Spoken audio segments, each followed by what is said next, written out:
Well, hello, everybody. It is the Dark Conservatarian, and I am here with a rather unexpected guest, but one that I guess I'm honored to have on Strike Force. And hello. I just realized that my, sorry, the browser right there, I was muting that.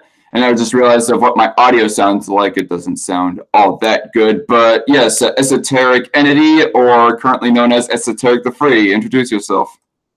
Hey, Esoteric the Free. I'm sure if you're watching him, you probably came from Nate's channel, in which case you're probably familiar with my content. If not, I'm a, well, I associate within the ANCAP circles, but I don't consider myself an ANCAP. I would simply refer to myself as an anarchist or agorist, and specifically the content I specialize in is a media analysis of the government's actions and what their motivations are currently behind certain things they're not reporting on, and a lot on economics. Yeah, and libertarian strategies for abolishing the state. I used to do a lot of Marxist commentaries, but there's only so many times that you could refute their arguments because they, for the most part, just devolve into hopeless cliches. I guess in a way it can get a little bit repetitive, but oh well. More for us who are like a little bit fresher to it, because I think I barely even scratch the surface as far as economic debate and response videos go. But oh yeah. No, you can. I've just been doing it for like the last 2.5 years now. I did not think that you was telling me it's a bad idea, Dark-Con, that you do any economic response videos or anything like that. No, the more people refuting Marxist arguments, the better, because it doesn't really seem. Because I mean, a lot of these people I've encountered, they just straight up don't care how badly their arguments get refuted, which suggests to me that they're not motivated by thinking that their ideas are true, but they're motivated by some sort of irrational like emotional factor or something along those lines. So they're probably not ever going to stop repeating these same cliches. And you know, if you put out an abundance of rebuttals to these cliches, then hopefully, you know, people will simply understand the problems with them. One of the cliches that keeps on repeatedly being mentioned by, as we were talking about his name off air, is from Owen Cunt Donald, is that he would constantly repeat stolen labor, stolen labor, stolen labor, when really, last I checked, my employment, and along with the vast majority of other people's employments, is consensual. So it's not stolen by definition. Aside from that, even, you know, disregarding the fact that wage labor is a voluntary consensual contract, the problem with that argument is how it assumes, you know, that argument's based on the labor theory of value. So the argument that the value to all commodities is based on labor time, or as Marx modified it because of how patently obvious that argument was, the absurdity of that argument was, the socially necessary labor time. Of course, there's very little explanation ever expanded upon that idea of something being socially necessary. There's no concrete definition ever given, which I think at best that makes the argument pseudoscientific, and at worst it sort of confirms the point which a lot of detractors would make, which is that value is subjective, and that commodities don't have inherent values and products don't have inherent values. The profit an enterprise obtains is the revenue of the actual sale minus the expense of actually conducting the sale. See, that's another problem that I have with people constantly using the stolen labor talking point, is the fact that not only not only do I have a problem with it on the consensual side, but also because of the fact that they're using something so subjective to determine what is stolen, and that being, value. Because a small mom and pop shop, for example, is not going to value the labor of a plausible cashier employee as much as a big time supermarket. The big time supermarket is probably going to value that type of employee less because they can just automate or something. In mom and pop shop, they'll have a little bit more of an attachment to thinking that that personal touch is needed when it comes to being a cashier or any other kind of customer service. And by the way, Jason Blackmore, shout out to him in the live chat. Turn your audio down on your mic, Zach. Thanks for that comment there. I have adjusted both of our mics. But anyway, so yeah, on Owen, have you ever considered the possibility of responding to his videos, or did they overall just not seem worth your time? I frankly didn't even know that he had a YouTube channel. I thought he was just one of those personalities that had a lot of followers on Twitter. Well, that is where largely his influence is on Twitter, and man, what a cancerous influence it is. And that's a whole nother drama in of itself. I've had quite a few dramas with this guy. Are you familiar with a YouTuber who goes by the name The White YouTuber? He's been inactive for the last year and a half or so, but that's how I initially heard about Owen Wilson. Owen McDonald. Fucking Owen Wilson. Owen Wilson, sorry. No. You're being too complimentary to Owen Cunt Donald in that matter, because Owen Wilson has too much personality to be compared to Owen Cunt Donald. No, that's where I first heard about Owen McDonald, was on a stream that he did with the White YouTuber about capitalism, as both of them referred to it. I personally don't. I mean, I've explained why I don't necessarily like the term capitalism. It's a very political term, and it's really just more beneficial to use the term free markets or free marketer anyway, because it's you can't really take that out of context. That's the main problem with capitalism, is everybody has a different definition of what it means. I can definitely understand that, because I've had those rather, I guess you could say, semantic arguments with Owen on that. He would say the capitalists have power or something like that, and I'd be all like, oh, thank you for saying that I have power because I'm a capitalist. And he'd be all like, ha ha ha, no, you're not a capitalist. The capitalists are the rich people, and so on and so forth. And then I pull up the dictionary definition and say, hey, there's a second definition, doofus, that says somebody who believes in capitalism as well, and he would just continue to ignore the dictionary. Yeah, which is one of the more frustrating parts. Go on. Yeah, Marxists use it as a sort of class identifier, a group identifier, which it's somebody who owns the means of production, quote unquote, so factories or businesses, but it's also any politician who is rich, or just anybody in general who has a lot of money. Of course, there's no objective identifier for what is rich, and then for what is considered rich, and then some of the more out there ones, because because of the concept of class consciousness, as they refer to it. So you basically have to agree with Marxism in class warfare, or else you're against the working class. So that's where you get the term classist and class trader, some of the more out there people. But yeah, some people who are actually working class. It's really funny, because you'll see some of these Starbucks soy. You'll see some of these Starbucks soy latte sipping fucking college grant rich people who have been suckered into who've been suckered into Marxism, calling actual people who work at Walmart or some construction job class traders, or that they're a tool of the capitalist class because they disagree with them. Right. I mean, I haven't had that kind of insult. It's a very mild insult nonetheless, but I haven't had that kind of an insult thrown at me yet. But I know that S-Man Speaks has been called that playing.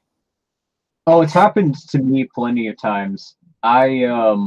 The last job I was actually employed at, I was working agriculture. I was working an agricultural job, but since then I've been having some relative success with self-employment using counter-economic methods.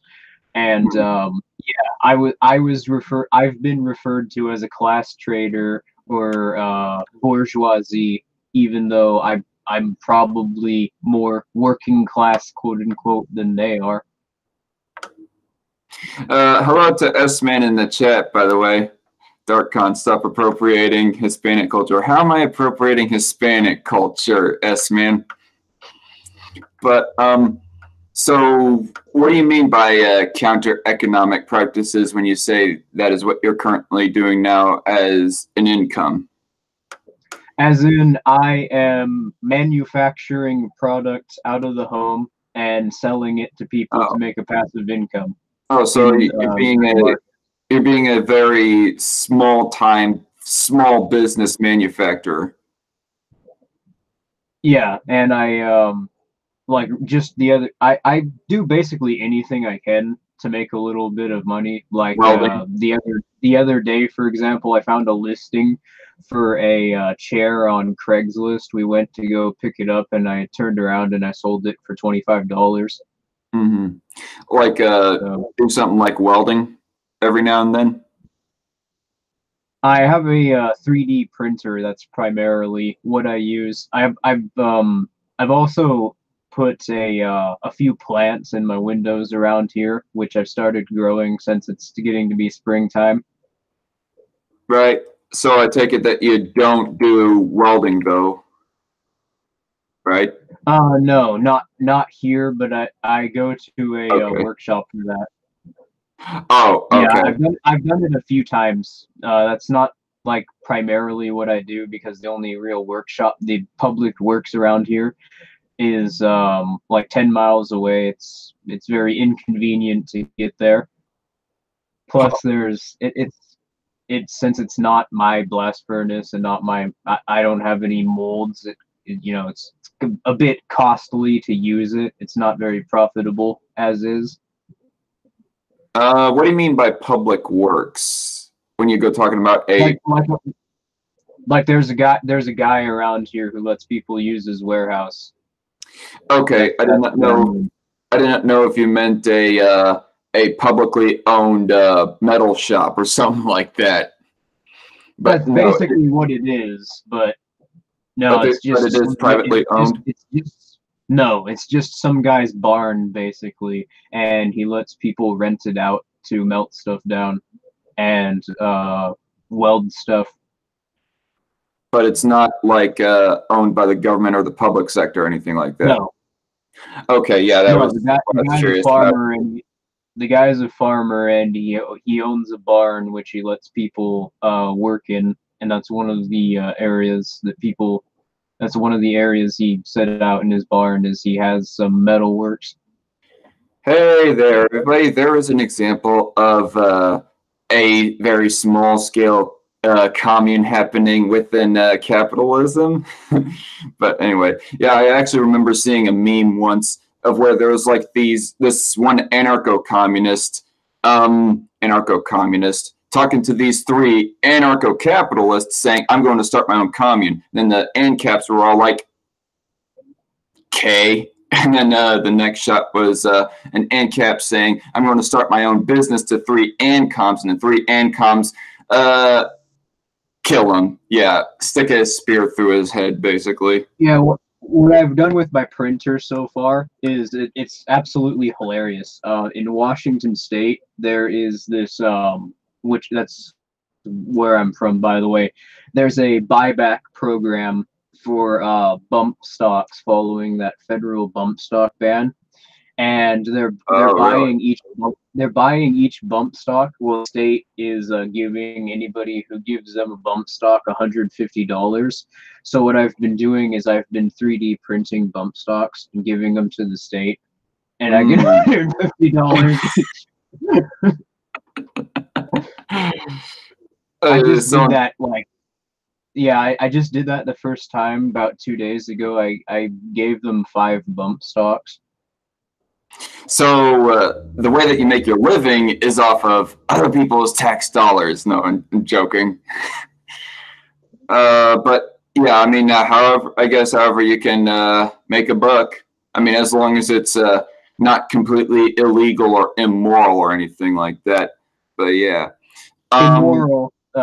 That's what you got to worry about. I mean, if you're the bottom line when it comes to counter economics is depriving the state of revenue, and the fact of the matter is that as is, when it comes to trade and enterprise, there's basically not a single factor in human action which is not completely illegal. I'll give you a great example of what I'm referring to. Say that you created a product and you wanted to sell it to somebody. Well, if you sell it at the same price as everybody else, well, then you're conspiring. It's conspiracy. You're rigging the markets. If you sell it at a higher price than everybody else, that's monopolistic pricing. And if you sell it at a lower price than everybody else, well, then you're undercutting the market. All three of those are right. actual crimes, by the way, you can go to jail for. So you can't sell it at the same price as everybody else. You can't sell it at a higher price than anybody else, and you can't sell it at a lower price than anybody else. That Basically, doesn't make sense. if the state wants to come after you for selling something, they can. Well, that doesn't make much sense So because some grocery stores sell milk at a higher price than others. Like Brahms, for example, sells it at I think like $2.99 or something like that, and Walmart sells their milk at $1.99.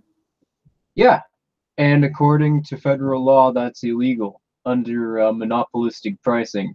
I But guess the that's but a the state very doesn't. But the state doesn't do anything about those stores, and do you know why? so. Because they're politically connected, I guess and it's that's the point. a highly unenforced law. Well, it's enforced on basically anybody who tries to enter the market but doesn't play along with the state's corporatist practices, and that's. I mean, this isn't the only way in which the state will crack down on businesses. Like when Microsoft got hit with that antitrust suit in 1999 because they didn't want to work with the Department of Defense. Do you remember that? I wasn't there at that point of that I don't live think it stream was. number I don't 4. know necessarily if it was 99. It was like late 90s, early 2000s. They got hit with an antitrust suit, and it was because they didn't want to work with the U.S. government in developing computers for the military. Okay. So That's say, take for example, a small mom and pop shop type of sandwich restaurant or deli. In what way would they have to like work with the government in order to stay in business? okay. Well, a great way is that they're a great way Well, that was a in which legitimate question. what was that? That was a legitimate question. Like it wasn't. Okay. Yeah, no, I was explaining it. So one way that the government benefits from using these is okay. For example, the 1040 forums on the IRS, you're not legally required to sign them, but yeah, the state can pressure companies essentially into engaging in practices which they they want them to through manipulative practices like this. Like say if you have to hand these things out, or else yeah, you'll get hit with an antitrust suit, or you're gonna get the IRS is gonna come after you, or one of these organizations is gonna come after you. The FTC, for engaging in monopolistic pricing. Oh, it And doesn't seem. that's more or less what these laws serve. It's not direct coercion. It's a way essentially for them to maintain the ability for private entities to speculate, Right. but for the market to be relatively centralized into the hands of a small few companies, so that revenue is a lot easier for the state to collect. I have a question actually. You say that it's not direct coercion, like what? Say if Well, it's not mom and the pop, it, say if mom and pop shop one decide to sell their sandwiches at a lower price than mom and pop shop number two, the police will not like come and arrest them, or the IRS will oh not yeah, they fine can, them for it. but they're yeah, they can, but the state will more than likely just hand them like a an offer. Hey, this is illegal, but if you do this, if you just play along with what we want you to do and become just another uh corporatist entity, So what? then It's more. we're not gonna come after you. We're not gonna, hit you with an antitrust suit. Well, I suppose it's indirect coercion would be a better way of putting it, only if we're defining direct coercion as the police, like, coming after them first time they try and do that. I mean, okay. it's more of a form of manipulation, but yeah, let's not be mistaken, it is coercive.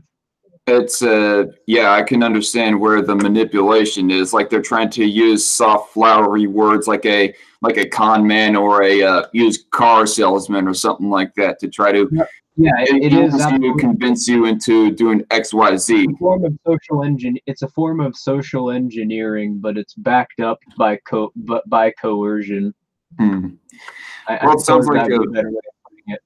it sounds like a very a not so obvious law. Like it's not like it's I cannot think of the exact word that I want to put it, but it doesn't That's how, seem very evident. It's not a very evident law, it seems. that's how the state does a lot of things. They don't just outright make a law to try and pass their agendas, because then it becomes a little bit too obvious what they actually want to do, which essentially the state's goal is just like any other parasitic scam, except this one has the ability to literally write the laws.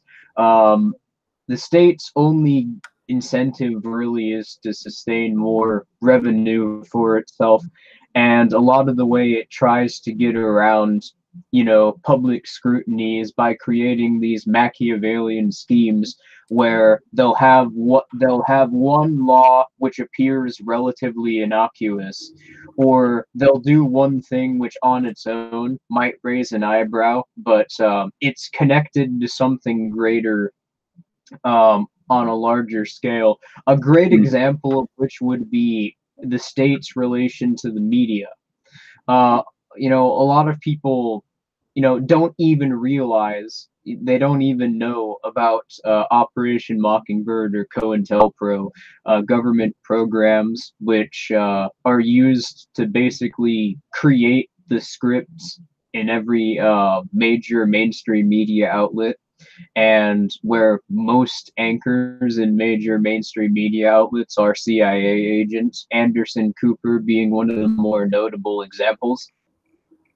So basically, we don't have a we have the illusion of a private press, of a free press. So, and every time they get caught conspiring with one another, and every time they're engaging in an obviously corrupt practice that people don't like, that's what people say. Oh, these outlets are just biased, they have an ideological bias. No, everything they say is being directed by the CIA or the FBI. I mean, a lot of these news Everything that anchors are the CIA. media does is directed by the FBI and CIA. Yeah, CNN, MSNBC, Fox News, every major media outlet, I mean, Okay. all of them, ABC, CBS, all of them are having their scripts written by the CIA. I have a okay. This I is have a, I on have a record. question. Yeah, this is on record, by the way. It's referred to as Operation Mockingbird. You can see it's completely declassified. Anybody who's curious right now, you can look this up right now and see it all for yourself. I mean, I don't particularly trust the mainstream media. Maybe once in a full moon, I'll like take an NBC article or something with a grain of salt. But what about say online internet news sites like Forbes, for example, Telegraph, NPR, and so on and so forth? Yeah, a lot of them are, but since a lot of the Operation Mockingbird documents are from like the 80s and mid to late 90s, it's sort of hard to tell which online outlets are, but I mean there's some evidence like the Young Turks and InfoWars and Breitbart.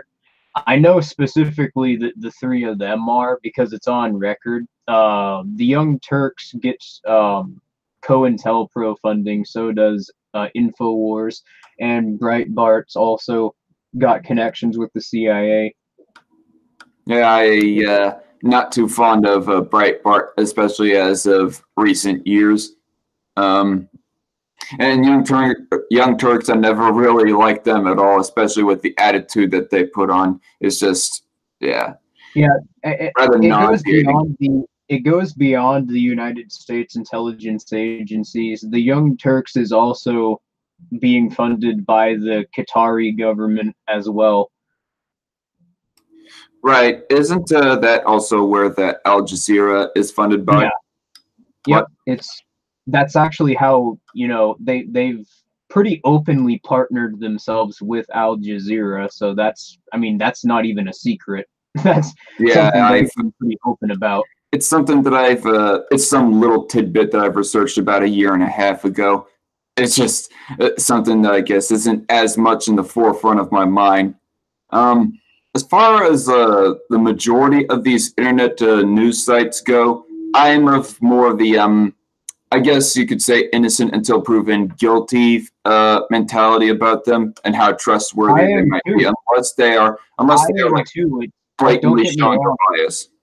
I am too. It's just that it's very easy to find these paper trails back to the state. I mean, I know a lot about it. I don't go in looking for a witch to burn. I'm not witch hunting these outlets. I'm of course skeptical of Okay. everything that I see and hear, but I mean, I first started getting skeptical of Infowars and the Young Turks. It's even if you don't really have a paper trail, like be skeptical of the ones which all parrot very similar narratives, and everything Mhm. they say always ends up just quote unquote incidentally leading the viewer, if they were to take what the saying at face value, back to the conclusion that you need the government is good, you should vote, uh, pay your taxes, that's a good thing, nationalism, rah, rah, rah. Mhm. Those are the ones you can generally tell are on the state's payroll. But yeah, some of the ones which I mean, I could say I listen to our Free Thought Project, the Last American Vagabond, Zero Hedge, and I'm still skeptical of them. It's just they generally tend to be uh, pretty objective, and I haven't found anything which would conclusively tie them back to any of the intelligence agencies. So, as far as I'm concerned, they're good, but yeah, no, you say you approach things with an innocent until proven guilty mentality. I do too. It's just you have to be skeptical of everything. Otherwise, you get caught into one of these mental traps. Yeah, I mean, if something sounds rather outlandish, I'd be all like, citation, please. Or at least I would be all like, further citation, please, or something like that. Jason Well, Black.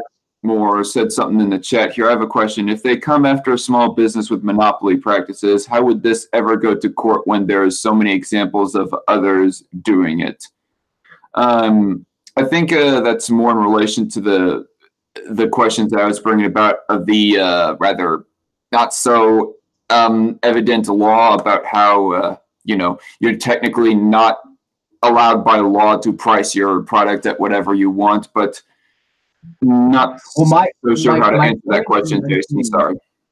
My point in mentioning that was that you said counter-economic practices are good until they're illegal. Well, immoral, I would agree with you. They shouldn't be immoral.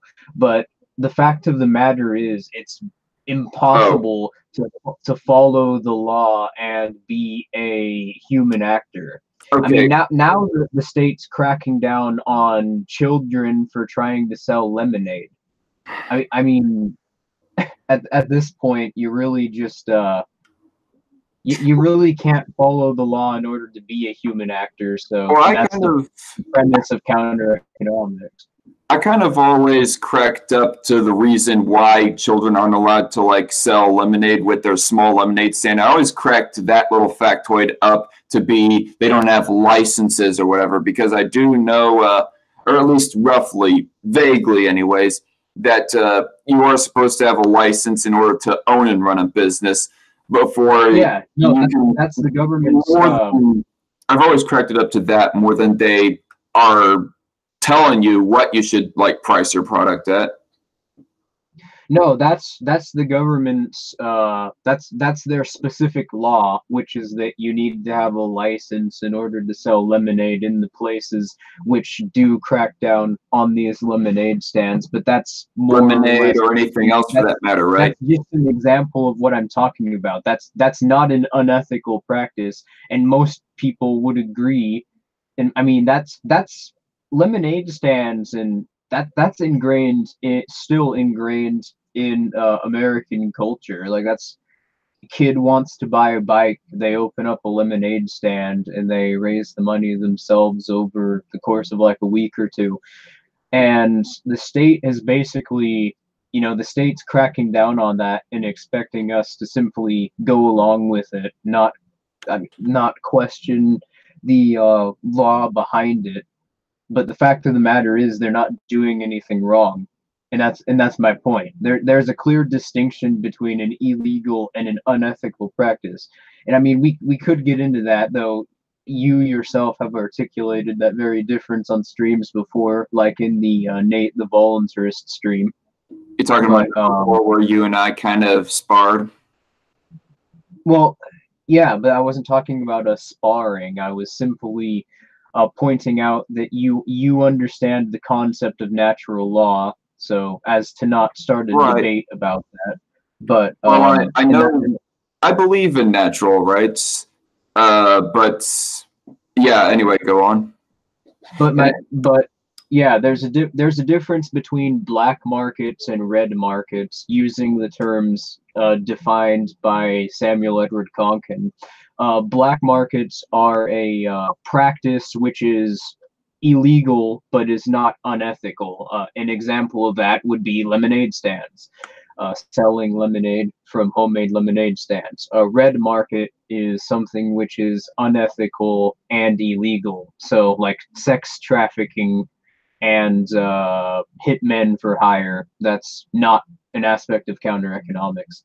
Okay, I guess so. Much earlier in the stream, me saying whatever you can do to make a buck as long as it's not illegal or immoral. I guess the illegal part was a little bit of a slip of the tongue. And to address Pumpkin Row in the chat, does that mean you agree with requiring a license? I did not say that, Pumpkin. I don't even think I even implied that I think that, yes, for every single business, you should be required to have a license. And as far as natural rights, say that. What? Yeah, no, I'm growing my own produce, and obviously I don't have a license for it, so. Or I guess the government has to arrest every single grandma that grows tomatoes in their backyard for a hobby. And as far as like natural rights go, I do believe in natural rights. Like I do not believe in making an appeal to law or an appeal to it. Well, okay, I don't think that appeal to authority is all the time fallacious. I mean, people quote political figures of the past and philosophers all the time, but I don't believe purely an appeal to authority, appeal to law, whatever, to Well, base on what rights are. in order to deny the objectivity of ethics, you essentially have to deny the possibility of logical truisms, because in order to say that ethics are subjective, you're making an ethical argument. So you'd have to essentially go full solipsistic in order to deny that, and that is a self-contradictory position, because that is a logical argument that logic is subjective. You're stating an a priori truth by saying that, but you're saying that there can't be a priori truths. So you literally can't believe that ethics are subjective. It's not possible. You may think you do, but you can't. It's an impossible belief. It's self-contradictory. I think that some small morals, like I don't think something like murder or rape or blatant theft or anything like that is up for really subjectivity. I mean, there are those moral subjectivists who would like to debate on that, but I believe those things are objective, and and of course pedophilia as well. Although I think that there are some like lower tier issues that are a little bit more subjective, like for example of what subjectivity a person can be, so on and so forth. What do you mean, what subjectivity? Of what sexuality? Did I say subjectivity? I meant sexuality. Of what sexuality a person is to be.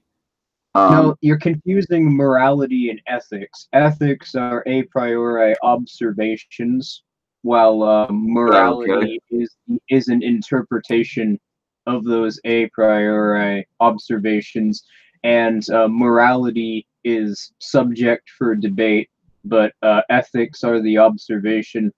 So saying that it's immoral to be transgender, for example, that would be a moral statement, and if the ethics behind the moral statement don't logically follow, which they don't, someone who is transgender would be a self-owning agent, and they can choose to do whatever they want with their own body because it's their own agency. So that would not be something which could be justified from an objective point of view. Mm-hmm. Sorry, I'm trying to take down the chat here as well. Like write down some people's comments. But something that I kind of want to address that I haven't read over yet. Jason Blackmore in the chat says, at DarkCon, saying how can the state ever enforce the monopoly laws? As if it ever went to court, it would not stand. Meaning they could never enforce the law, as everyone, including them, are breaking the law. Okay, so it's kind of a self-defeating law, it seems, then. Ethics is objective as humans make... What? What's stopping the state from enforcing the law? It's not like there's anyone which can compete with them. Well, it seemed like Jason was saying that they're being self-contradicting in that area is kind of how I read that chat comment anyways. Yeah, that's ultimately the issue with the state. The state could say anything that it wants as a principled stance. I guess saying self-defeating was probably the wrong word, but self-contradictory, more like. Jason also says in the chat, ethics is objective as humans make them and enforce them. Morals are entirely subjective as everyone is different and thinks differently. All right. I mean, I suppose that's one way of putting it, but I think my description would suffice. Mm-hmm. But as I was about as I was about to say, that the ultimate problem with just the state in general is that it is a monopoly inherently. It is a monopoly specifically on what is considered legal arbitration within society. You could only go by one set of by the opinion of one arbiter or one organization which is establishing these standards, and anyone who tries to compete with it will be forcibly kept out. Like you will be coerced into not associating with that person, and anybody who tries to compete will either have to get permission from the state to do so, or they will be thrown in a cage. So, I mean, before anyone mentions, what about private courts? Well, they have to go by the exact same arbiters' standards. So they're not really competition. They're just an arm of the state you have to pay for. What? A couple of yeah, I was just want to pause it for a second. There are a couple of things. Like, first off, how long do you think that you were going to be able to stay for this? Because you said that we were going to stream for like an hour, so an hour or two. Okay. What? I mean, if you can't stay for more than an hour, I guess that's fine as well. We'll try to make this a little bit quicker, but yeah. I mean, I'll try and stay after that, but for those of you who are watching that don't know, I'm also finishing up a video right now. It's about the Church Christ shooting.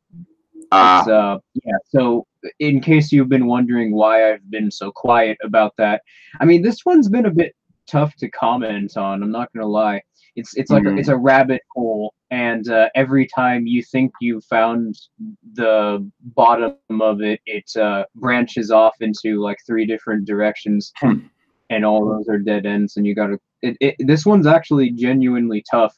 And for longtime viewers of my channel, you guys might be familiar. Like, I've been saying since maybe 3 or 4 months ago that because both 2018 and 2016 have resulted in a lot more people becoming disenfranchised with the state and voter turnouts across the world, not just in the US, getting lower. The propaganda put out by the U.S. government, particularly going into 2020, is just going to get ridiculous. And I think this is a great example of an almost just an insane level of contradictions within what's being presented, and it's hard to comprehend if you're trying to follow it. I mean, there were those 2 people who were recorded, by the way, that were, they had guns, and they were even, the police even mentioned them, but, they were never heard of again. Then you got that beige car, which supposedly had explosives in it, which was mentioned once in a police report, but never heard anything about that in the media, or nothing came out of that. The whole thing is fucking weird. Right. I also want to just say to everyone that I'm probably going to have my own late night news stream talking firstly and primarily about the Christchurch shooting. But also to address Jason Blackmore in the chat, Darkcon, does your quest believes ethics is objective? I think that was a little bit of a typo there. Honestly, I might be getting confused with the definition of ethics and morality there, Jason, because they are, I don't know, on the surface, they almost seem like synonymous words. But if I was to believe that ethics is the same as morality, then yes, to a certain extent. If he does, then the state is enforcing the ethics as it's a group who is elected to do it. Okay. Jason, the state is in no way ethical, says Corey also in the chat. Okay.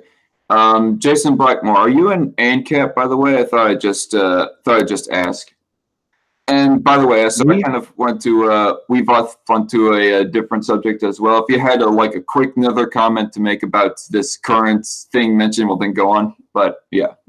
Well, I mentioned what I was gonna say is it'll probably be up by tomorrow or the day after. So sorry about how long it's taking, but yeah, there's a lot of information we're compiling together, and this is gonna be at least probably the first video, at least that I've seen on alternative media, which is really proposing a different slant on the Church Christ shooting, and basically trying to explain it in its entirety.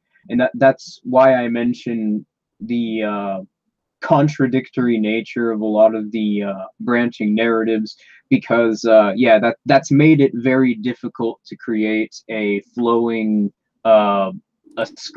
flowing script for our video. But it's probably going to be like 20-30 minutes long, so I see. something to watch for. Pumpkin Row has asked a question in the chat. I'll probably answer this more towards the end or something. Maybe when you think it's time for you to leave, I'll answer that for some. But right now, I kind of want to move on to some other subjects, because there's a couple of other questions that I had, not really relating to this. We'll probably get back to talking about the state and statism, but some that I kind of wanted to ask, one of the very first videos that I remember watching of yours, this is back when you used to refer to yourself as Esoteric Entity, is a video that you did talking about Pothole 54 and his response video to Steven Crowder on climate change.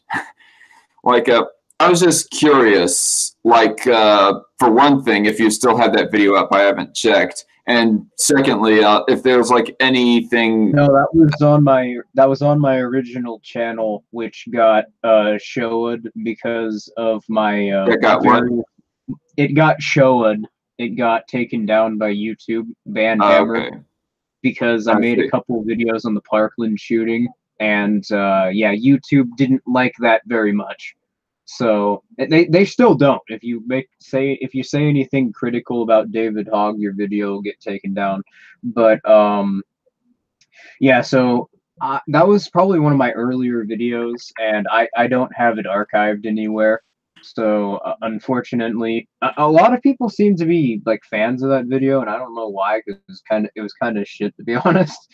But I mean, yeah, I was very skeptical of the anthropogenic climate change argument, and I still am, by the way. Yeah, that's kind of what I wanted to ask you, is if your mind had changed at all since then. Go on. No, it's just that my arguments have become more coherent, and I have a lot more data to back it up, and I've become a bit more scientifically literate, to put it in one way. Yeah, my video on the Green New Deal that I did with Filthy Heretic, that would be a great example of what a modern version of me arguing against anthropogenic climate change is like. Do you believe that man-made climate change is completely and utterly false, or do you think that it is possible, it's just over-exaggerated by leftists? I think that it's completely false, and that there's no significant evidence to prove it, as I've explained in that video. Their entire argument for it is based on essentially an unfalsifiable hypothesis. Every time it gets proven wrong, they shift the goalpost, and it's become so broad, the argument of climate change doesn't really explain anything. I mean, apparently the climate gets warmer, and that's climate change. Climate gets cooler, that's climate change. Climate change is making the oceans saltier, it's making the oceans less salty. Both are caused by climate change. It explains basically everything to the point where it contradicts itself. Me personally, I'm pretty much a fence sitter when it comes to climate change. I mean, especially ever since watching Potholer's response video to Steven Crowder. I mean, that point about how how Antarctica is growing, but the North Pole is shrinking as far as ice goes. North is shrinking faster than South is growing. That was kind of the kicker for me primarily. But I definitely, Well, I find it. Go on. you can collect data from the Antarctic pole. You can collect data from the Greenland ice core samples, and you can see the data for the North Pole, which, by the way, the using the northern hemisphere, which is what he used in that video, that's misleading because he used them both. He was combining the ice accumulation or loss of both of them combined. According to the 1999 hockey stick graph study, which Potholer was referring to, the northern hemisphere is not the North Pole. The northern hemisphere is literally every region on Earth above the equator. So that's the northern part of South America, Central America, Africa, Europe, Asia, the entirety of Asia. It's everywhere, including the North Pole. So that's one reason why that figure is wrong. But also, that figure which he's providing didn't go. If you go back, all three of the different ice core samples, Greenland, the North Pole, and Antarctica specifically, if you go back about 10,000 years, what you'll find is that there are warmer points in history. About 4,000 years ago, specifically, the so-called the carbon in the air, the world would have been about 2 degrees warmer. So my position specifically is that climate change occurs naturally. It's not affected by emissions or greenhouse gases created by industrialization. It's created by a series of natural factors. We could discuss what those natural factors are, but and honestly, if you get to that part of the debate with them, like these people who propose the idea of anthropogenic climate change, ask them to explain the period between 800 and 1400 AD, which was basically a mini ice age where the world was significantly colder. Ask them to explain why it got colder and why did it warm up. This was hundreds of years before modern industrialization, or just any major climate shift throughout history. Doesn't have to be that one. You could just point to any of them and ask them, well, how did the climate change here? This live stream is probably going to get disliked now by the few social democrats I have subscribed to my channel now.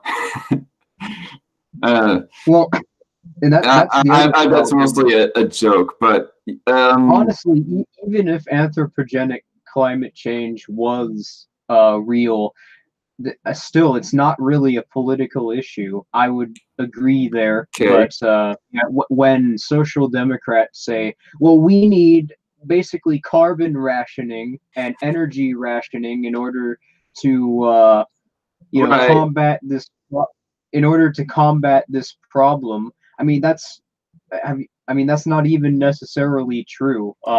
If private entities that's kind of private entities were to control their own enterprise, then you wouldn't have as much problem with pollution and environmental issues because they would have a direct incentive to actually preserve the environment.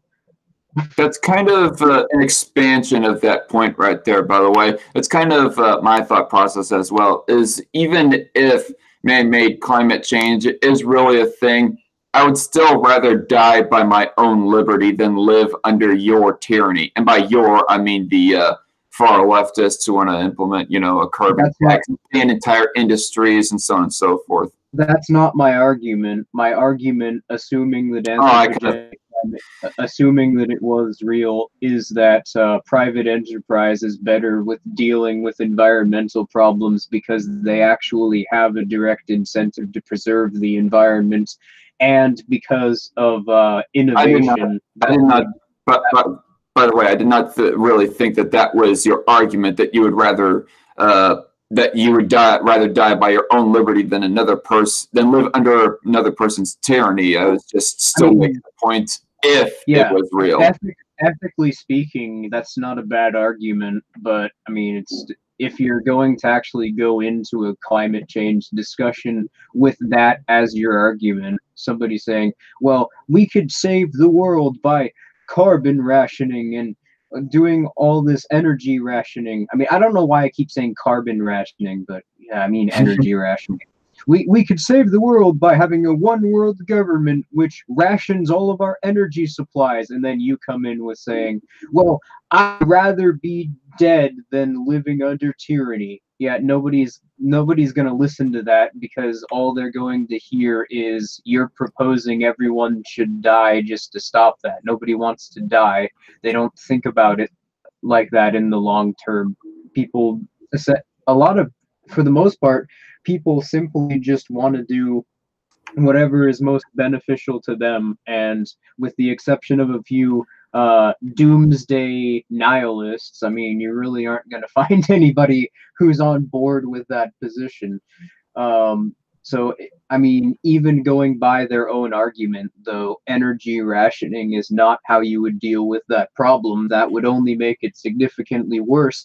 And all you need to do to prove it is go look at any point in history where the government has managed any form of environment, like the Soviet Union's management of the Black Seas when private enterprise was outlawed, the Colorado River disaster of 2015, the Chicago River, the slaughterhouse dumping their waste products into the Chicago River back in like the mid 1860s.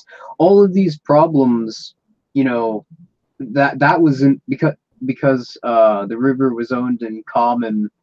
Was owned by the states. It's referred to as the tragedy of the commons. But yeah, in all of these cases, the government has caused significant environmental problems, and in all the areas where private enterprise, I mean, a lot of people say, oh, without government regulations, we wouldn't have any forests. Well, no, like 85 to 86% of trees planted every year are planted by logging companies. Why is that? Well, logging companies need, they need logs in order to continue profiting. And if all the trees are gone, how are they going to continue profiting? Right, and I guess that's a bit of an address to what Jason Blackmore just said in the chat as well. He said, you missed my point. Well, Jason is talking to Pumpkin, I think, in the chat as well. He says, you missed my point. I'm not saying we should take the Green Deal and that. I'm saying we should take care of the earth, like cleaning the seas up, stop deforestation when it's not needed. That's all. And like you just said there, if a business was really concerned about their business, like a lumber company, they will not chop down every single tree. They'll keep some trees up so that they can naturally plant more trees. Yeah, they'll plant as many as possible so there can be more trees, so there can be more logs to harvest. Yeah. But no, to the point he was making in chat, that's precisely why the land has to be privately owned. If it's not, if it's state managed, then all that'll happen is people will go on the land, try and use up the resources as much as possible, and they won't care about the land because it'll be about simply harvesting the resources there. They'll have no incentive to maintain it because all that'll happen once they're gone is somebody else will just destroy or take up all their assets.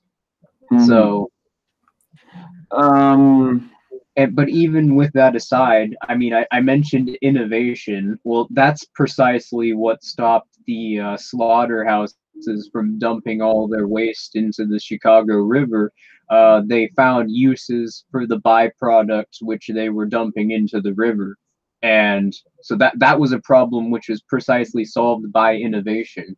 And the market's been trying to move towards nuclear energy and alternative means of fuel natural gas multiple decades now, going away from carbon No, because they're moving more towards natural gas than coal when it comes to powering our houses. Well, I mean, we're talking even going past natural gas. I mean, nuclear. I mean, now we're getting to the point where we're developing fuel cells which operate on water. So, but no, that'll never happen. You can't have cheap, efficient, and clean energy. Well, you probably could have clean energy. The government doesn't really care about it being a polluting factor. What the government cares about is their ability to control people within a handful of different commodities. Like they have people using a certain set of commodities, which means they'll always be trading within a certain area of the market. And they also want a high demand commodity that they can have an international cartel like OPEC backing up their fiat currencies with force for, which, by the way, is how the US dollar gets its demand on international markets. OPEC basically forces every country to trade with US dollars or euros for their oil, and if they don't, then the US will go in there and bring democracy to them. So, right. By the way, I'm liking the healthy debate that's happening in my chat right now. But also, there was like a question that James Schultz kind of asked a little bit further up the chat. It's unrelated to climate change. Well, actually, no, I'll address Pumpkin Rose chat first. Your first mistake is taking Steven Crowder seriously. I think she might be, or he, whatever gender Pumpkin Rose is. I think they might be directing that comment more towards me. But what do you think overall of Steven Crowder, just very quickly? So I have the same opinion about Steven Crowder as I do someone like Tucker Carlson. I think that he's controlled opposition, and I think that on the surface he makes some generally good appearing arguments, but then when you take all of his points together, then you get to some very nasty conclusions which lead more towards support for the state and expansion of the government's influence over society. Great example of which would be his position on the military and police. I mean, he makes some decent arguments for like privatization, but the one thing that I can't stand particularly about both Tucker Carlson and Steven Crowder is that they refer to themselves as libertarians. Like, in what fucking universe are either of these people libertarians? Well, Steven Crowder wants to send the police after people for owning plants, and Tucker Carlson basically, yeah, Steven Crowder doesn't think that talking about marijuana. Yeah, he doesn't think that people should be able to recreationally use marijuana. Whoa. He actually believes in preserving the drug war kind of in the same way that Jeff Sessions does. I've never heard of it. Okay. And Tucker Carlson, both of them. Honestly, okay. For one thing, I don't really like Tucker Carlson that much, especially since Two Cents made a response to him when it comes to something like tariffs, for example. And I'm not really any longer a fan of freaking Steven Crowder, but to argue devil's advocate, he said on Joe Rogan, or at least I recall anyways, I recall him saying that he thinks that it should be decriminalized. Like, is there another clip where he's actually retracting that and saying, no, I want to preserve the drug war, I want to keep weed illegal? Yeah, I can send you one after the stream. He's done this plenty please do so. And Corey says in the chat, like I was mentioning, Crowder and Rogan got into a debate about it, I think. Yeah, but that debate was more about the science and the effects behind weed than the actual legislation regarding weed, from what I remember in that spat anyways. But yeah,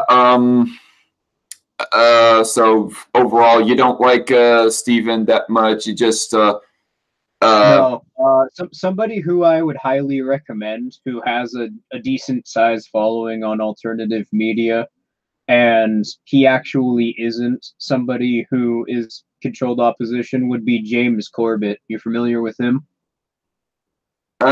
Think I might have heard of him. What about Tom Woods, for example? I mean, I like Tom Woods too. I've just subscribed to him and started listening to more of his podcasts. I think when it comes to Hoppianism, he's kind of a potato. But other than that, I mean, he talks about counter economics, and he has actually presented a more favorable view of the Boston anarchist movement, which, for the record, that's where I take most of my intellectual inspiration from. So, I mean, he's presented some of their works, and he's done some great videos on people like Benjamin Tucker and Lysander Spooner. So, I'd say that I liked Tom Woods. There's not a single person who I agree with every little thing on. Well, that's everybody, but these days you feel like you got to add that disclaimer. It's pity. But yeah, but if as I was saying, James Corbett's basically like he's like 2013 Stefan Molyneux, except he's been consistently that way since like 2008, and he's never done any shady shit like Stefan Molyneux has, like hitting people disagreeing with him with copyright strikes. James Corbett's never done that. Main thing that I don't like about 2018 through 19 Stefan Molyneux is how he'll mention race just out of left field regarding some issue. He's basically not even a libertarian anymore. He's a complete ethno-nationalist at this point. I haven't seen him at any point actually advocate for an ethno-state, but it wouldn't surprise me if he was like, he really thought in his mind we need an ethno-state, just he hasn't actually said it just yet. Oh, he's made videos about he's made videos arguing a bunch of alt-right talking points, but he hasn't argued for any legislation that was alt-right. He supported people like Marine Le Pen, and yeah, he also okay, but like, there's one video he made about like the Polish nationalist parade that happened like a couple months ago, where he was talking about he was basically arguing that Poland, it's a very free culture. Like he was talking about freedom, collectivism. Like that's a point he made. I'm scrambling for the exact word choice that he used, but it was something along the lines of collectivism can be good if it is a ethnic identity which values freedom. And that literally is the ethno-nationalist's position, which is that. You know, that was something that I had a problem with Richard Spencer and his debate against Sargon, was that at one moment, like in a good portion of the first parts of the debate, he was arguing for collectivism, but in the later parts, he was all like, white people value libertarianism, and almost switched tunes as it made it sound like he was arguing for libertarianism in the later parts of that stream. That's it was rather contradictory. I mean, that's the main problem with the ethno-nationalist argument. It doesn't make any fucking sense. But yeah, I heard that and I was like, oh, any semblance of good arguments from Stefan Molyneux are dead, I guess. I mean, frankly, in 2016 was before I went anarchist, so at that time I would have probably been of a similar ideological persuasion to Stefan Molyneux, which when he was going full Trump. But yeah, looking back at that, I mean, I grew, and it looks like he, you know, shrunk towards ethno-nationalism. So all right.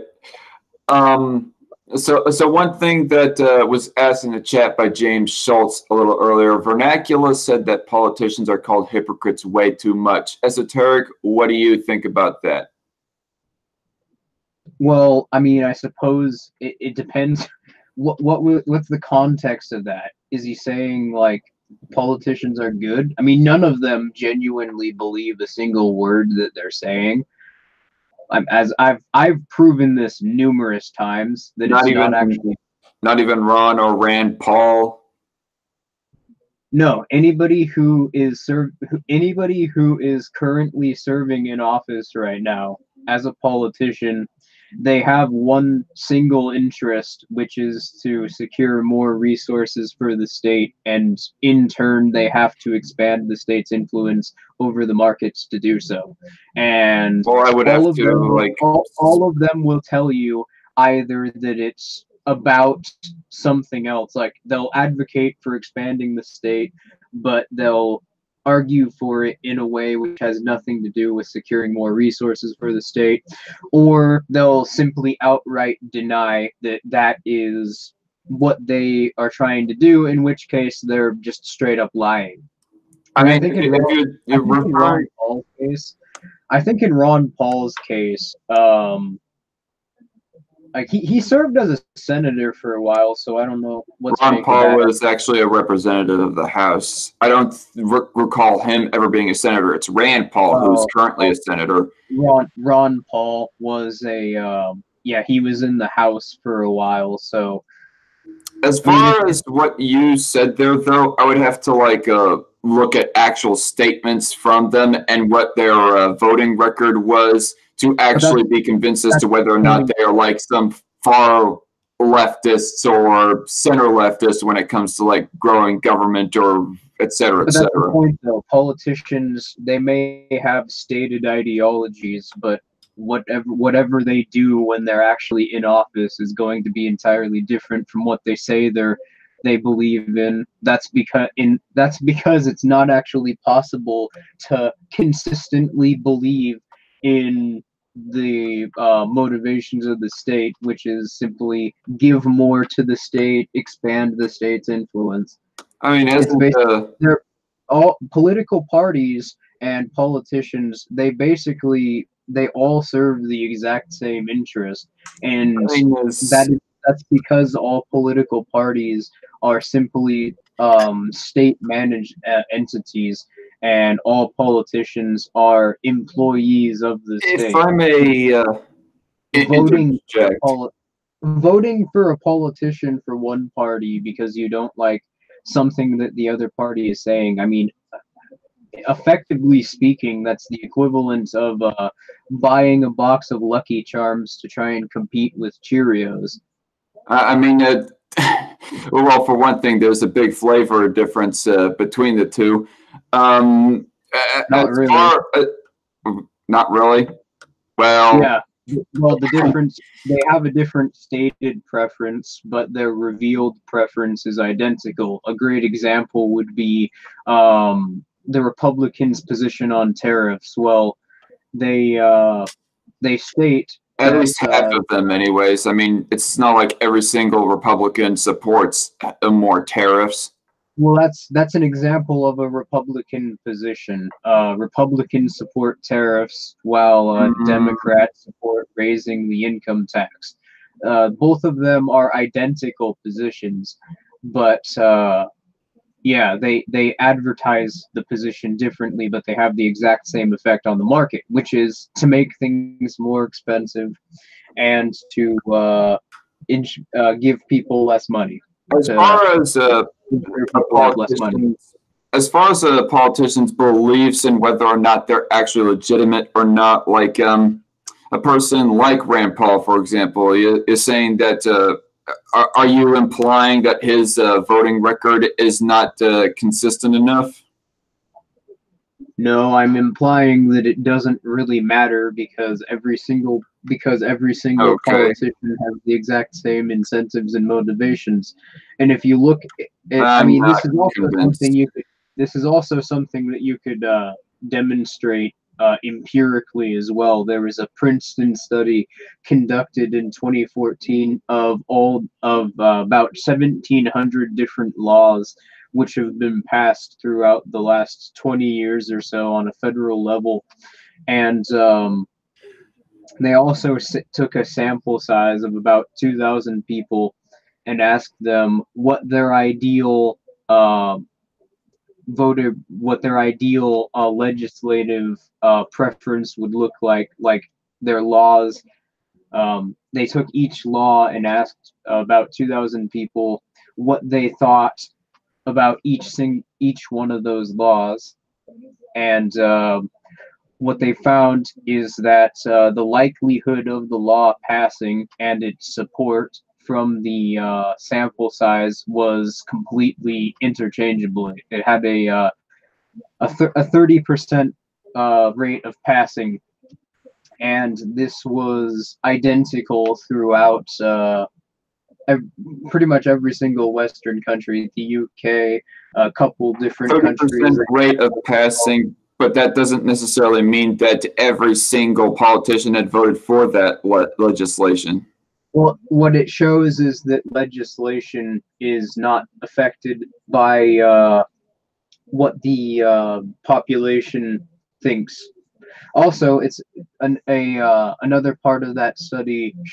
They sampled politicians too and political interest groups, and what they found is that the stated preferences of politicians, what they supported, and what the interest groups stated. They took a group of about 50 to 100 of them and asked them essentially the same questions, and the revealed preference of the study was that it was virtually identical to the likelihood of the law passing was virtually identical. It was 100% if the politicians supported it, 100%, 50% if the politicians only, supported it 50%.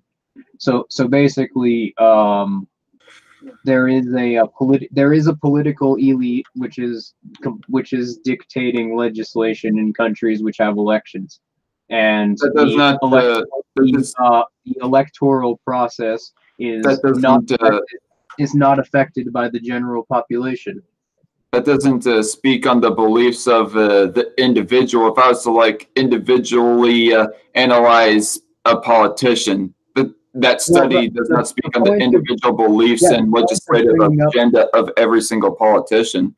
The point of bringing up that study, though, was that legislation doesn't change based on the general population's feeling towards it, which suggests that politicians have a different intention based on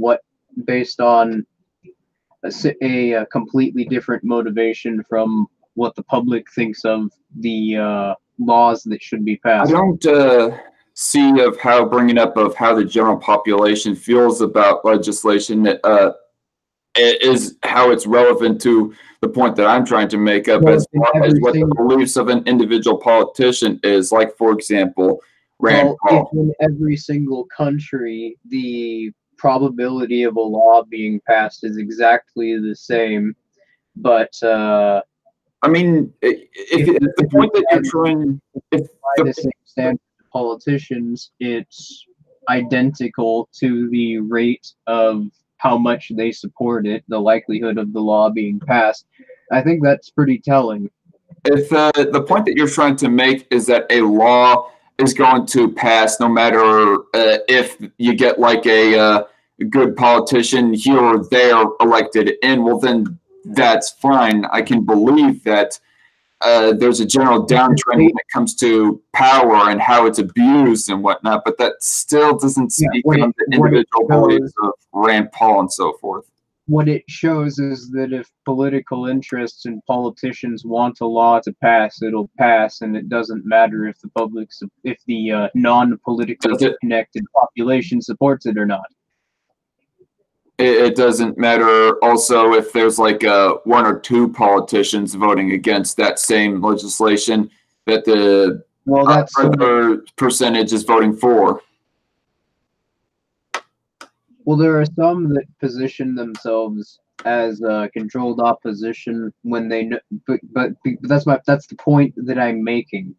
Politicians, they're all employees for one single entity, and we have proof that legislation is not affected by public support. It's only affected by politicians and how much they support it versus the political interest and the political interest groups. So the point that I'm making simply, they're all basically the same. That's something that I was trying to get out earlier, which is that This is how the when I was talking about the media and how the state will create these Machiavellian schemes to basically to expand itself, but to try and convince people that it's not expanding itself. Uh, they've been doing this for a while. What they'll do is they'll have one side act as ludicrous, ridiculous as possible, and they'll just appear unrealistically incompetent. They'll do this at a time when most of the population is becoming disenfranchised, and then they'll present the other side or a different part of the electoral system as they'll present them as sort of a voice of reason, so to speak, and they'll do that to try and get people back into the political system and voting again. And the reason they do this is because if the population is disenfranchised, then they'll try and find alternative means of living outside of the state, and they'll try and find means of actually changing the system, and God forbid that ever happens. Okay. I think that we should kind of move on because I don't know. Yeah. It seems to me that we're kind of getting nowhere as to whether of how legitimate our politicians' beliefs are or not. This is a debate really which would require its own stream entirely, because it has a lot, because it gets a lot into simulacras and a sort of a Baldriardian sense of self-awareness. That's a very esoteric way of putting it, no pun intended. But No, totally pun intended. Well, no, but it is something. It's something which I've explained in great detail before. Like my the video that I just put out recently, "Are Conspiracies Reasonable?" and my video on late stage statism, the concept of the state's constant expansion and what actually motivates the government. Mm-hmm. I've gone into detail before. It's not necessarily something that can be said in one or two words. Right. So, was there something more that you quickly wanted to say to wrap this up, or shall we move on? Well, all I was going to say is that you have every single major media outlet, which we've already gone over before earlier on the stream. They're having their scripts written for them by the CIA. And the CIA is controlled by the executive branch of the United States government. And you have these major media outlets presenting two separate points of view, or at least they have the appearance of presenting two separate points of view. This is why you have to look at political narratives, not what the individual is claiming to advocate for, but what they're voting for. But what that individual, together with every view being put forward by the state, when they're put together, the synthesis perspective between those two, that's what the true motivation of the state generally is. So when you take the position of when you take the position of Fox News and you take the position of CNN, for example, and you take those two together, and you compare that to what actual incentive the state would have there, well, that's what you find. You find that CNN is being made to act as unreasonable as possible. Fox is being presented as a voice of reason. They constantly talk about how disenfranchised the population is getting, and every solution to the problem either of them is presenting is, well, you got to support the state. You got to vote. The state is what's ultimately going to save us, and you need to be dependent on the state. And that's really the purpose of the media, essentially, is to get people stuck in in a state of mental dependence on the party system. Like the last thing that they want disenfranchised people doing is going out and being like me, essentially trying to avoid the state as much as possible, becoming self-reliant, and making my own revenue, setting up like a generator and being self-sufficient. The most that it comes from me, well, actually, I don't. This gets into a little bit personal territory, but as far as the government goes, I don't take a cent of welfare for one thing. The most when it comes to government interaction is that I just recently filed my taxes. That's it. Well, like I said, I've been exploiting this bump stock program, and that's not necessarily the same as welfare because I'm actually being productive and I'm just depriving the state of revenue. I I'm did not not. Yeah, actually. I did not really think that was welfare. Welfare would mean that you are getting something for. Well, I use the word loosely for free, which, by the way, I think that the only truly free item that a person gets is one item that is voluntarily given free of charge, like a Christmas present, for example. But if it's coming out of taxpayer dollars, say education or whatever else, it's not really free because they did not voluntarily like give It's up that money provided by for your theft. education. But Yeah, it's provided through theft. yeah, indirectly. So, to Jason Blackmore, sorry, I'm going to have to like pass up on your chat comment there because I want to like weave off of the subject when it comes to politicians and how legit they are and laws passing. One quick thing, just out of curiosity, is I do not know why this came up, but is like your religious beliefs. Like, please explain what they are. Atheism. Well, Atheism. God, or the concept of a higher power is an abstract concept, even in its proposition, and therefore making it into a scientific debate. The theism versus atheism dichotomy is it's sort of false because it makes a series of unscientific assumptions. So, atheism is essentially the position that I just explained. Actually, that's quite funny because I know that some other hello, Red Feather, how are you doing? And it's funny because there's some other small time YouTuber that we have had conversations with before talking about atheism versus atheism, which I thought was getting kind of a little bit into semantic territory on the difference between the two. But yeah, I mean, I was just curious. For some reason, I thought that you might have been like a a Wiccan or something like that. No, I mean, atheism is, I mean, I suppose it's a bit of an abstract belief system, even though it's not really that complicated. But But I just mean, if you want to get to my personal, like my existential philosophy, like when it in that regards, like how most people think of their meaning, uh, well, I would argue that.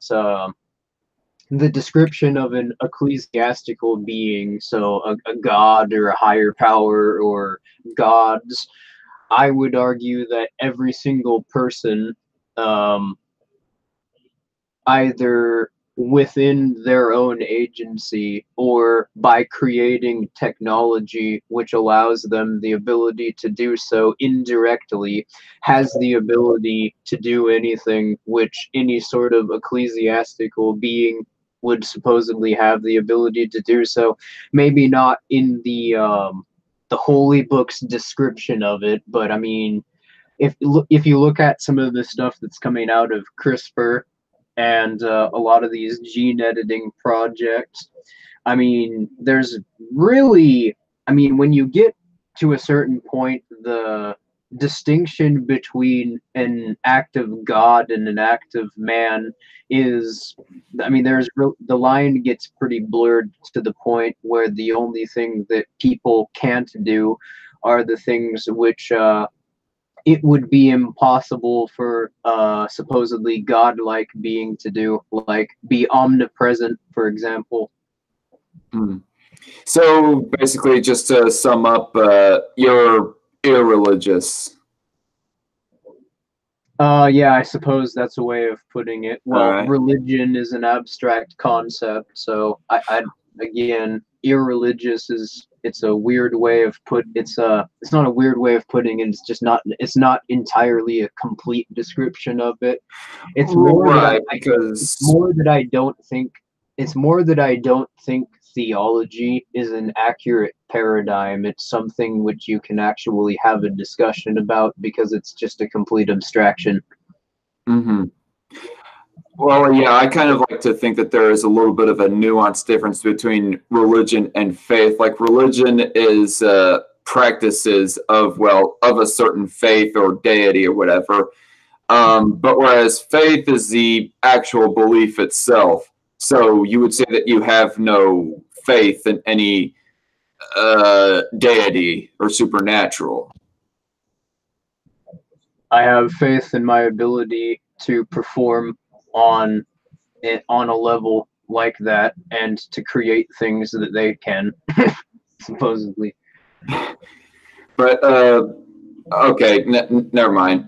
I think we pretty much got the answer to that one. I I, Um, un- I unironically have the same religious position that egoists like to meme about.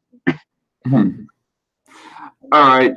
So to get on to like the one question that has been kind of that I kind of primarily wanted to ask, and this is kind of rewinding back to Nate's live stream number 4, where we kind of, well, you don't like to use the word spar, but it kind of sparred a little bit on immigration and so forth. So at one point, Well, what? the main thing that I remember is you tried to say that you're not a statist, and since you support the existence of a Well, state, that would make you a statist. So okay. I mean that was what it opened up with. I mean, if you want to like get some Murray Rothbard inspired dictionary, like nationally or internationally accepted as in the same way that Merriam-Webster has, well, then I would say go for it. But until then, I would not really buy into that definition of statism that ANCAP's prescribed. But that's a debate that I just put aside.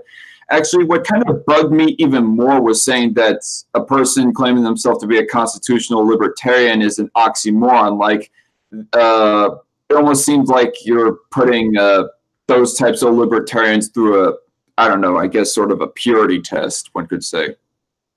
well, that's precisely the reason why I made the distinction between a statist and a non-statist. I mean, somebody who claims to be a libertarian but supports social contract theory. You know, they support the idea of coercion. So I don't know how much you could say that they're a libertarian, given that libertarianism is simply the metaphysical and political belief that human beings are free acting agents, and therefore Well, sure, attempt to impose they aren't any attempt to libertarians. impose what are you saying? They aren't libertarians of the most extreme and highest form, but they are libertarians in the aspect that they want to end the drug war. They want people's private properties, preserve their own, owning their own house, their own business, and running it as they please, like against minimum wage laws and so forth. And believe in religious liberty, egalitarianism, in that all races are to be equally recognized, and so on and so forth. The only real snag there is between, let's say, minarchists, for example, or minarchists, as I like to better pronounce it. Minarchists and ANCAPs, the only snag there is just that minarchists believe in a tax, but they don't necessarily believe that that tax should They be believe in used coercive to. authority. They believe in a coercive monopolistic institution which is able to deprive the individual of their own autonomy. They're not libertarians. It doesn't really matter. I mean, if you talk about the scale, Yeah. that's another bullshit thing which minarchists and classical liberals have introduced to the debate. They talk about governments as if governments by scale are like the scale of a state is some sort of ideological goal which could be achieved by voting hard enough or getting the right politicians in office, which that's complete bullshit, as I've gone over before. Well, you said that it's attainable, but it won't last long, is the only thing that you said before. Yeah, it's not an ideological goal. It's a state which it's a state which governments I don't see which governments can occupy for a little while until they inevitably have to expand because the market that is within their territory is starting to grow to a point where they would have to grow in order to control the markets more, which would mean that they have to require more revenue for themselves. And I do not that's see that's the death of minarchy. I don't see as to how it's not an ideological goal. I mean, I guess I'll It's pull not up the something that definition of can be achieved. ideology here very quickly. It's not something that can be achieved through ideology. The state doesn't, and that's what I was talking about earlier. The state does not operate on ideology. The state operates on material incentives, and Well, that's the I one. would say that the government is basically an a well, okay. I was about to say immoral tool, but a moral tool. But it's how it's used that is what makes it truly evil or not. The government is a parasite, and it has to keep expanding because as the society which occupies it expands, like as more people start trading in it, and as industry becomes more prosperous and profits start being obtained, the state has to obtain more revenue in order to try and consolidate control over the market so that they could obtain revenue. That would be the people operating the government in such a fashion. Some people in government, anyways, whereas there would be other members of government fighting against those people that want to use it in a parasitical way. No, the government is inherently a parasite. That's what it does. It's not capable of obtaining more resources for itself, and every service which it provides, no matter what it is, whether it's police, militaries, welfare, it is operating on an exponential growth curve because society is constantly expanding and the trade occurring within society is also expanding. And that's the contradiction within the state. It has to constantly expand its influence over society, which means that it has to become more authoritarian. I mean, I guess I could see what you mean by it grows as the population grows. Like, for example, what? Well, it's not just that the population grows. I mean, at the absolute smallest point, that the very start of the Continental Congress at that point of government. Well, a lot of people like to blame this on the war debts, that this is the reason why the government's expanded, but no, I mean they what caused them to expand was they started having a growing industry, and they had more industries popping up which they had to keep track of, and that caused them to have to employ more resources into its operation, and that caused it to have to need to collect more revenue for itself. Okay, so you mentioned a little bit earlier, okay, and that's essentially about how the state will grow as the population grows as well. I mean, is that a roughly accurate way of putting it, what you said earlier? No, I was talking more about industry. You could have an incredibly small population, but if you have a vast industry, if you have a very prosperous industry, you'll have a very expansive government, because that's what causes governments to grow. The correlation between a large population and the expansion of the state, of course, is noted, But the reason So the government, the growth of but yeah, the state, but the growth of yeah, the that's state that's correlates not with the growth of a inaccurate. population. What I'm getting at is that that's not inaccurate. That's just an incomplete perspective of what I was trying to say. Okay, well, Yes, I'm trying to the government dumb things down to like very government will simplistic terms is expand. what I'm trying to do. The government will expand as the population expands, but it doesn't expand because the population is expanding. It expands because population growth tends to coincide with the growth of industry, and it grows because it has more industry to keep track of. Okay, that was kind of the point that I was going to make. A state grows as the population grows. Like so is a business going to have to grow in order to like serve more and more people within a given populace, or it will naturally grow. This is the reason, for the record, why all of the major metropolitan areas in not just the United States but around the world tends to have expansive governments. I mean, some of them don't. Like, there's an exception. Like, there are some that don't, but the vast majority of them do. And even the ones that don't, they have sort of like a micro version of what's going on in Scandinavia, where they have like little regulation, but they have a bunch of welfare programs.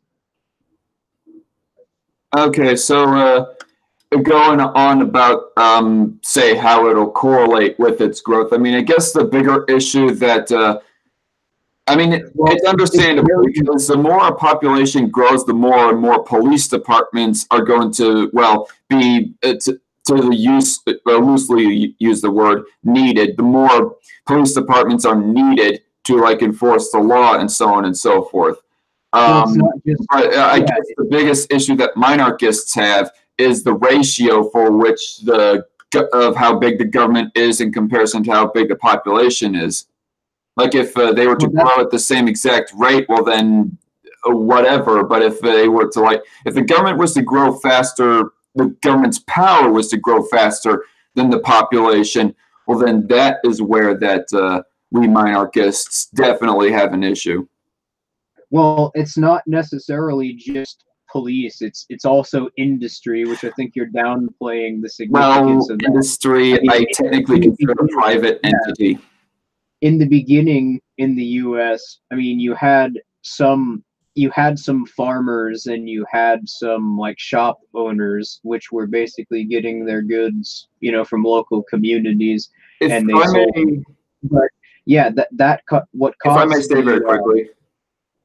If I may say very quickly, the reason why I don't mention of how fast the industry grows is because I honestly don't really care because it's a private entity.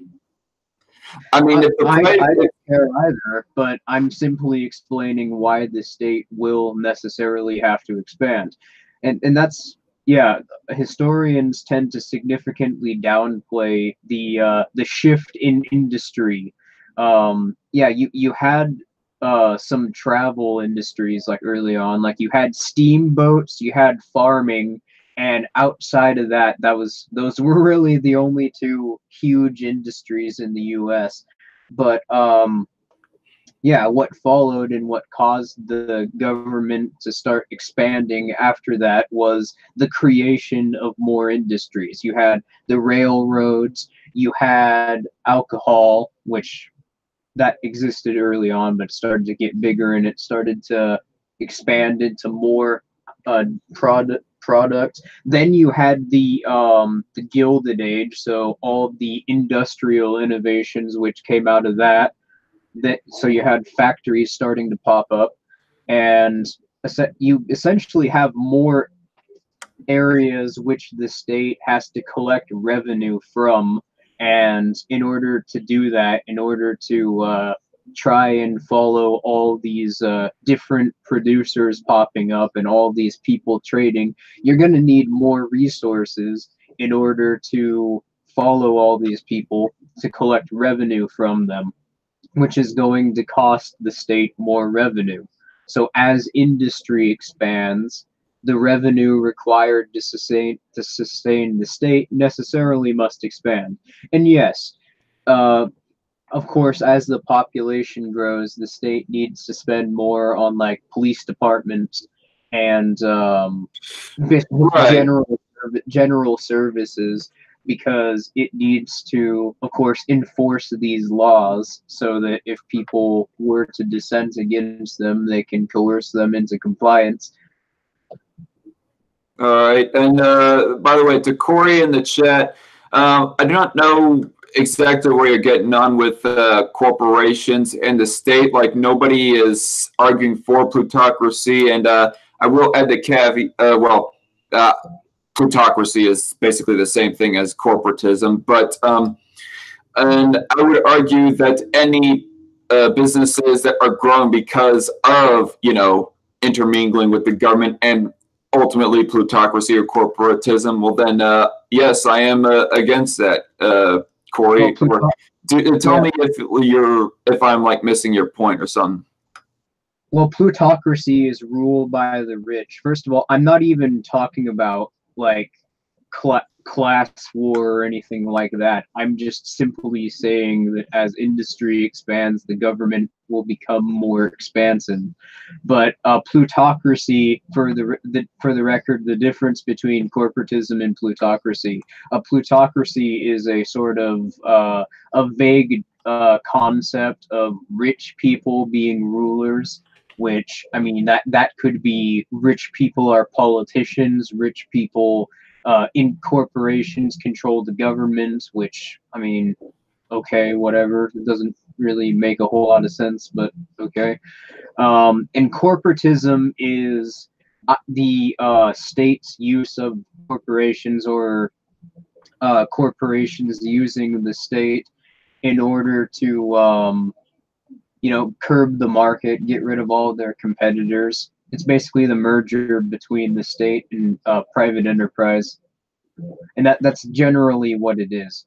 In fact, the concept of a corporation is a product of corporatism, because corporations are purely legal entities which exist solely for the legal privileges that one producer or group would obtain from being classified by the state as a corporation. I don't think that whether or not a thing is a corporation or a business is necessarily needs government specification on that, by the way. But also, to Corey in the chat, if I may verbally say, sorry, my bad. I thought one of your earlier chat comments was directed more towards me than to Jason. So yeah. But anyway, rewinding the conversation a bit, because we got kind of in a big rabbit hole talking about how you think, okay, so I do not mean to straw man, but to just ask you a question to avoid such a straw man. Do you think that anything less than an anarcho-capitalist is instantly not a libertarian? Yeah, because any society other than an anarchist society is going to require coercion. I think Konkin probably made this point best during his debate with Tim Rolfe back in the 1984 Libertarian Party convention, which his point was that you could call yourself he referring to politicians who are starting to call themselves libertarians because of the emergence of the Libertarian Party. Well, you could be a politician and call yourself a libertarian, but what do you do about all these coercive laws, which, by the way, you're not only incentivized to enforce, but you basically will be kicked out if you don't. For example, drug laws. Well, you're a libertarian. Well, what if counter economist who actually goes out and breaks laws because they don't believe in the state gets caught? I don't believe that licenses should be required for businesses necessarily. Okay, well, what I was getting into was his example. Well, what if you're caught smoking dope? Well, then you can send the libertarian police department because, oh, you got a few cops who identify as libertarians. Well, they'll go arrest the counter economists, throw them in jail, and oh, the warden of the prison identifies as a libertarian. He's got a green bow tie, so Well, I guess I would think that that's all I'm saying.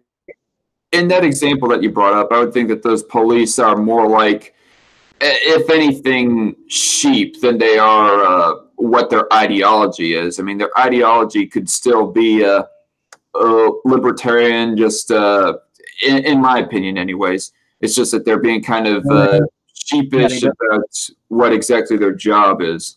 Well, they don't really believe in their ideology, do they? Because they're going out and they're throwing people in cages for engaging in nonviolent behaviors, and that's the point. The means necessarily have to match the ends, so you can't have a libertarian politician because libertarianism is incompatible with the political system. If you use libertarian means, you'll get libertarian ends, and if you use coercive means, you can't get libertarian ends. It's that simple. Repeat that last statement again. Sorry.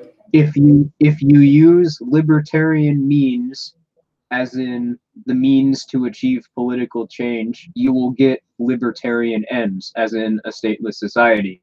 And if you use coercive means, you think voting and other forms of voting isn't technically a form of activism, but voting, forms of activism, and speaking out, and so on and so forth is, let's just say voting, for example. Voting to eliminate legislation is not libertarian?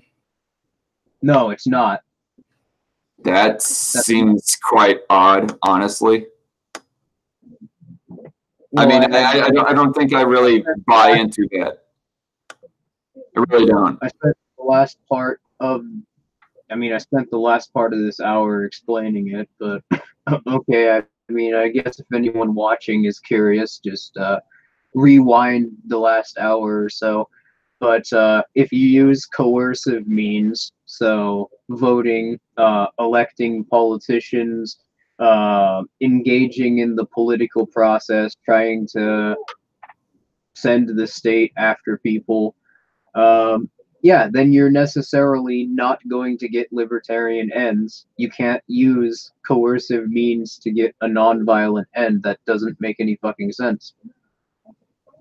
I don't see how voting to, like, say, eliminate the drug war is necessarily coercive. I mean, it's not like you're also voting that somebody else be forced to vote on that legislation or the elimination of that legislation. At best, it's an act of self-defense. But voting for new laws, voting for attempting to achieve political change within the state. The state, as an entity, inherently enacts policy positions. So using the state for any sort of political goals necessarily means that you're enforcing a position onto somebody else.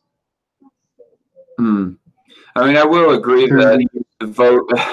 I mean, obviously, voting for like a new government program or a new law that will like blatantly trample on people's liberties, that is definitely not libertarian. But I guess to clarify, I mean, voting against something, I mean, that could be considered an act of self-defense. So at best, that's really the only justification you'd have. But don't expect it to change anything. If you want to achieve actual political change, then what you need to do is you need to go out, get yourself some supplies, and you need to start trading with your friends or your neighbors in under the table transactions, and you needed to start collecting revenue for yourself so that you could become fully self-sufficient from the state. If everybody took that mentality and everybody started doing that, the state wouldn't exist because everybody would be completely self-reliant. So that would be obviously your preferred method. But on further expansion of this question, what do you think of ANCAPs who vote? Well, like I said, I mean, if they're voting against certain laws, I mean, it's kind of pointless. But yeah, people like Adam. Contradictory. I assume you're referring to people like Adam Kokesh, who try to run for president and try to. Not him. Not just him. I mean, isn't Mr. Dapperton like one of those ANCAPs who actually votes? He's a fan of voting. He votes for Republicans, and I've debated with him constantly about that in his Discord server, and even before when we were on Twitter together. But yeah, that is not a consistent libertarian position, because he's supporting the use of coercion, especially voting for a politician. Voting for a politician is about the worst thing that anybody could do. I mean, if a person is not going to get an absolutely perfect candidate, I will say. Well, in order to be a politician, you have to be coercive. So you have to be. You have to enact coercion. The state. Well, I guess if the state fundamentally requires coercion to sustain itself. So, regardless of what the politician does, they're going to be coercing people. If you are like referring to something like even the smallest tax on society, well, then I guess if you want to go off on a limb, then yeah, to a mild extent, it is coercion. But everything else, drug rights, sex rights, gun rights, private property rights, all the rest of those won't be coercive. You still believe in a coercive authority, and I mean, plus, as I've explained before, that's not actually a pragmatic, realistic position. They'll drop that position. Any politician who runs on expanding the state's influence over industry, they'll drop that position. You mean anyone who runs against expanding the state's influence on industry will drop that position? That's what I said. You said the opposite. You said any politician that runs on the state having influence over industry. Okay, well, anyway, any politician who advocates for decreasing the state's influence over industry or runs against that, they'll quickly change that position the moment that they get into office, because the state fundamentally is a parasite which requires constant expansion to sustain itself. That is a position it will never compromise on. It may be iffy on it sort of uses social rights like gay rights and stuff it considers social issues. It uses those mainly as propaganda tools. It doesn't really care about those. But I will grant to you that a good majority of the time, that's maybe even 99% of the time, or 100% of the time, a politician will degenerate in their own beliefs to where they become a little less libertarian, or they weave away from the policies that they espouse that they would enact during election time. Well, that's the reason. I won't deny that. That's the reason why. It's because they all have the exact same motivations, because they're all working for the exact same. We already went on that horse. And I don't think we're going to come to an agreement on that. All right. So one question that I had that was more in relation, like, again, a massive rabbit hole that we went down, a massive side tangent.